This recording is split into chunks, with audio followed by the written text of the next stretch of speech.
All right, so we start in the Western Conference with the play-in, and we start with some breaking news, which is going to affect the race for the 7th seed in the Western Conference, as the Los Angeles Lakers are going to play host to the Minnesota Timberwolves. They will do so, though, against a shorthanded Minnesota Timberwolves squad. We get news just minutes before we come on the air here that Rudy Gobert has indeed been suspended for a single game. That, of course, being this play-in game against the Los Angeles Lakers, Kelly. So the result, as we saw this spot open up 6, I'll say consensus opener was 6.5 for this game. Yeah.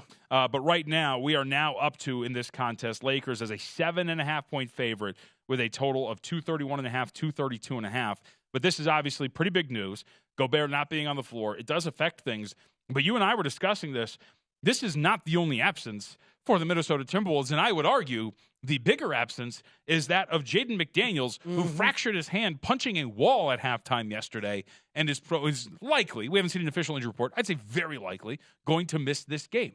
Oh, he's done. Yeah, he's done. I agree with you. As soon as I saw that happen, and, I mean, this Timberwolves team just frankly start to unravel at a fair to say, a very odd time. I guess if there's been problems within that team, we haven't really heard about it, right? So this is kind of all came to a head yesterday in that final game of the regular season.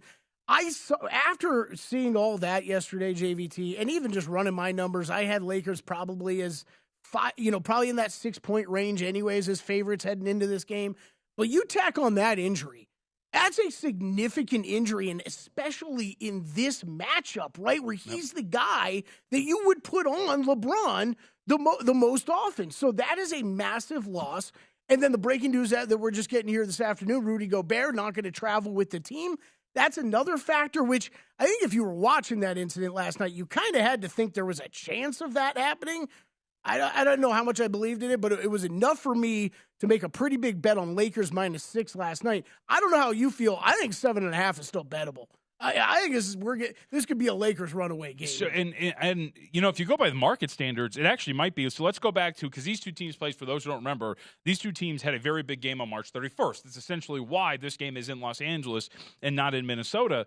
Lakers won that game 123-111. Market actually closed the Lakers as a 2.5-point favorite on the road. So you know how I like to do these exercises, Kelly? Yep. That translates to an 8.5-point spread back in Los Angeles, and that was a game that included Jaden McDaniels and Rudy Gobert.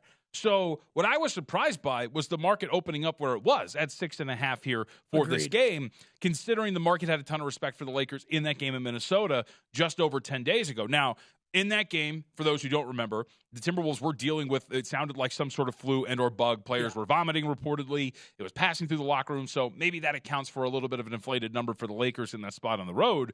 But still, I think you could have made the argument before all of this news that 6.5 was a cheap number for the Los Angeles Lakers, just given where the market was at only 10 days ago. Yeah, completely agree. And look, this is where I think our series handicapping, we're going to get to the series later in the show here. The series handicapping in games like this, the play-in game handicapping is different. We do a little bit more, at least I do personally, of what I would look at on a regular night of NBA action handicapping when I look at these games. So, yeah, talking about what are those point spreads in the past, and then just looking at our numbers like we always do, right? So I'm over at Cleaning the Glass. Since the All-Star break, LA Lakers 16-7, fourth in the league in that time in net rating, second on the offensive side or defensive side of the ball. Minnesota 11-10, nothing bad there, but plus 0.6 net rating during that time. Lakers have been a much better team here of recent and down the stretch. Injuries, you've got problems going on within the team. Rudy Gobert going to miss this game. JVT, if you got anything else to add here, go ahead. But Lakers, I like this tomorrow night. I'm not going to be as bullish on some of these other play-in games, but I really like them. If you can find 7.5 out there still, I think it's a good bet. LeBron, AD, they know the shot clock is running on their careers. Time to go out there and get a win here early and get into that 7 seed. I would say that I guess people would watch what happened against the Pelicans yesterday and go, well, hold on.